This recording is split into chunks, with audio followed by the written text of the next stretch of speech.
ओम प्रेम कुटिया आकाश द कहानी परागा।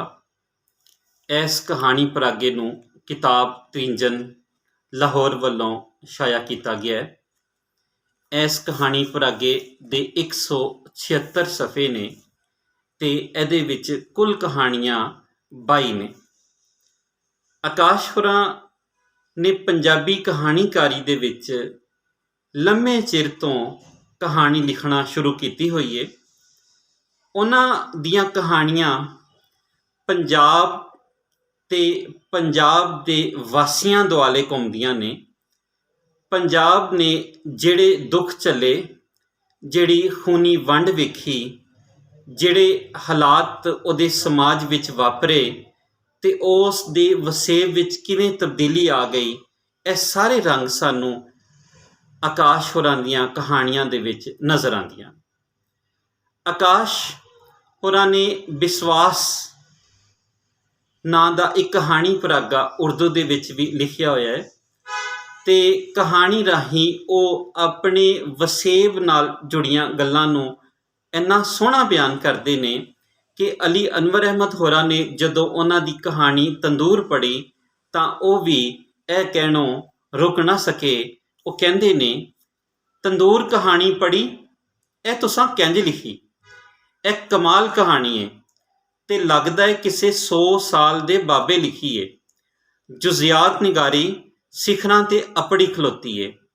एक एक लफ्स नगां वांगू जुड़िया होया है।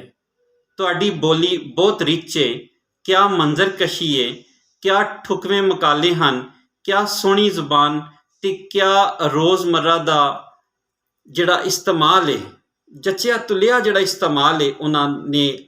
तंदूर साडे वसेब नूं अपने कलावे विच लई खलोती है। कहानी दा अखीर अलमिया है ते अखीर ने कहानी नूं रत्ता हकीकत तो दूर कर दिता है। पर शायद यही कहानी दा हुसन भी है। जिमें कि अली अनवर अहमद होरां ने अपने विचार साझे किए कि कहानी जिहड़ी है वो वसेब दे नाल जुड़ी हुई है। तंदूर कहानी उन्हां दियां जे असीं नुमाइंदा कहानियां दे विच रखीए ते तंदूर उन्हां दी नुमाइंदा कहानी है। ओम प्रेम कुटिया उन्हां दे कहानी परागे दा जिमें कि नां है। उस कहानी दे विच भी उन्हां ने वसेब, रैतल ते उस समय नूं भी बयान किया है जिस समय विच कहानी वापरी जा रही सी। पंजाबी दा यह कहानीकार गंजीबार दा वसनीक है, इसलिए उन्हें जिहड़ी जुबान दा वरतारा किया है वो गंजीबार दे वसनीकां दी बोली है। वो लहजा वो वरतदे ने जिहड़ा उस इलाके दे विच बोलिया ते समझिया जा रहा है।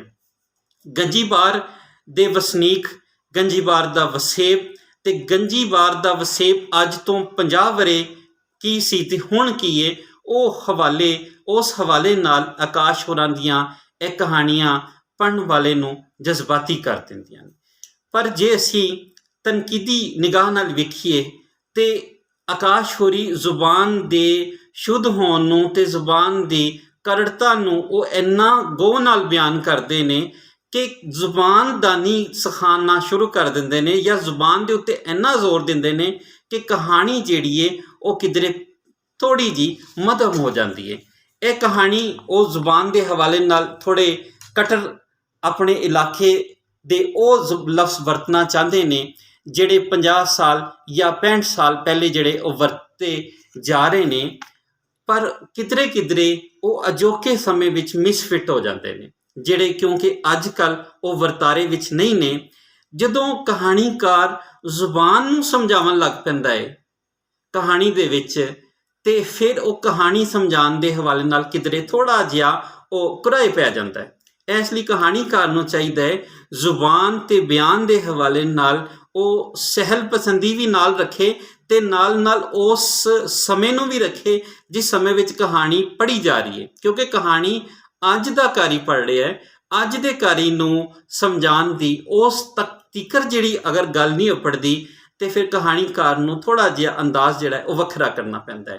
ਆਖਰੀ ਕਹਾਣੀ ਜਿਹੜੀ ਇਹਨਾਂ ਦੀ ਹੈ, ਜੇ ਅਸੀਂ ਉਸ ਹਵਾਲੇ ਨਾਲ ਵੇਖੀਏ ਤੇ ਉਹਦੇ ਵਿੱਚ ਜਿਹੜਾ ਮੌਜੂ ਬਿਆਨ ਕੀਤਾ ਗਿਆ ਹੈ, ਸਤਨਾਮ ਵਾਹਿਗੁਰੂ ਜੀ, ਇਹ ਇੱਕ ਸਾਡੇ ਸਮਾਜ ਦੇ ਵਿੱਚ ਉਸ ਹਵਾਲੇ ਨਾਲ ਗੱਲਾਂ ਜਦੋਂ ਹੋਣ ਲੱਗ ਪੈਂਦੀਆਂ ਨੇ ਚੜ੍ਹਦੇ ਤੇ ਲਹਿੰਦੇ ਪੰਜਾਬ ਦੇ ਵਿੱਚ, ਤੇ ਫਿਰ ਉਸ ਜਿਹੜੇ ਵਾਸੀ ਸਨ, ਜਦੋਂ ਇੱਕ ਸਾਂਝਾ ਜਿਹੜਾ ਪੰਜਾਬ ਸੀ ਔਰ ਸਾਂਝੇ ਜਿਹੜੇ ਵਸਨੀਕ ਸਨ, ਤੇ ਫਿਰ ਹਰ ਕਹਾਣੀਕਾਰ ਜਿਸ ਨੇ ਉਹ ਸਿਰਫ ਗੱਲਾਂ ਹੀ ਸੁਣੀਆਂ ਨੇ, ਉਸ ਸਮਾਜ ਨੂੰ ਵੇਖਿਆ ਨਹੀਂ, ਉਹਨਾਂ ਦਾ ਜਨਮ ਵੀ ਉਸ ਤੋਂ ਕਈ ਵਰੇ ਬਾਅਦੋਂ ਹੋਇਆ ਹੈ, ਤੇ ਉਹ ਵੀ ਜਦੋਂ ਇੱਕ ਕਹਾਣੀ ਲਿਖਦਾ ਹੈ ਤੇ ਕਹਾਣੀ ਦੇ ਵਿੱਚ ਬਨਾਵਟੀਪਨ ਆ ਜਾਂਦਾ ਹੈ, ਕਹਾਣੀ ਦੇ ਵਿੱਚ ਉਹ ਸੁਚਲ ਜਿਹੜੀ ਤਖਲੀਕ ਹੈ ਉਹ ਨਹੀਂ ਰਹਿੰਦੀ। ਇਹੀ ਸਾਨੂੰ ਸਤਨਾਮ ਵਾਹਿਗੁਰੂ ਜਿਹੜੀ ਉਹਨਾਂ ਕਹਾਣੀ ਬਹੁਤ ਸੋਹਣਾ ਨਾਮ ਰੱਖਿਆ, ਪਰ ਜਿਹੜਾ ਮੌਜੂ ਬਿਆਨ ਕੀਤਾ ਗਿਆ, ਇਹ ਕਹਾਣੀ ਇੰਝ ਲੱਗਦੀ ਹੈ ਕਿ ਪੰਜਾਬੀ ਦੇ ਤਕਰੀਬਨ 80% ਜਿਹੜੇ ਕਹਾਣੀਕਾਰ ਨੇ ਉਹਨਾਂ ਨੇ ਇਸ ਮੌਜੂ ਨੂੰ ਉਲੀਕਿਆ ਹੋਇਆ ਤੇ ਚਗਲਿਆ ਹੋਇਆ ਮੌਜੂ ਲੱਗਦਾ ਹੈ।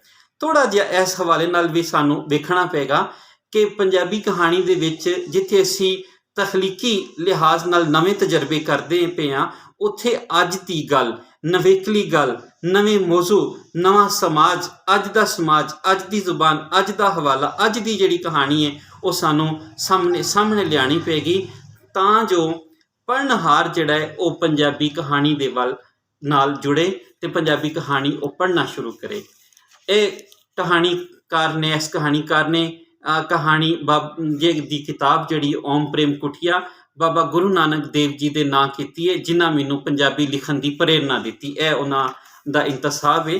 ਕਹਾਣੀਆਂ ਦੇ ਜੇ ਅਸੀਂ ਹਵਾਲੇ ਵੇਖੀਏ ਤੇ ਪਹਿਲੀ ਕਹਾਣੀ ਦੁਆ, ਦੂਜੀ ਅਥਰੂ, ਤੀਸਰੀ ਤਾਸੀਰ, ਚੌਥੀ ਬਾਰ ਦਾ ਬਿੱਲਾ, ਪੰਜਵੀਂ ਤੰਦੂਰ ਸਾਂਝ, ਛੇਵੀਂ ਕਹਾਣੀ, ਸੱਤਵੀਂ ਓਮ ਪ੍ਰੇਮ ਕੁਟੀਆ, ਅੱਠਵੀਂ ਅਕਾਲ ਕਥ, ਨੌਵੀਂ ਫਟਕਾਰ, 10ਵੀਂ ਕੁੜੇ ਸਾ, 11ਵੀਂ ਸੁਫਨਾ ਸਾਮਰਤਾਈ, 12ਵੀਂ ਰਾਵਲ ਰੋਗੀ, 13ਵੀਂ ਸੁਖ ਸੁਨੇੜੇ, 14ਵੀਂ ਕਹਾਣੀ 11 ਦੀ ਗੱਡੀ, ਔਰ 15ਵੀਂ ਕਹਾਣੀ ਅਰਾਧਨਾ, 16ਵੀਂ ਕਹਾਣੀ ਲੋਕ ਤੇ ਫਨਕਾਰ, 17ਵੀਂ ਕਹਾਣੀ ਵਚਨ, 18 ਪੁਰਾਣੀ ਗੱਲ, 19 ਕਹਾਣੀ ਲੇਖਾ ਲਿਖਤਾਂ ਦਾ, 20ਵੀਂ ਕਹਾਣੀ ਨਿਰਾਂਝਾ ਚੌਗਿੜਾ ਬਣਾਇਆ, 21ਵੀਂ ਕਹਾਣੀ ਯਾਦਾਂ ਤੇਰੀਆਂ ਵੇ ਬਾਹਮਣਾ, ਤੇ 22ਵੀਂ ਕਹਾਣੀ ਸਤਨਾਮ ਵਾਹਿਗੁਰੂ ਜੀ।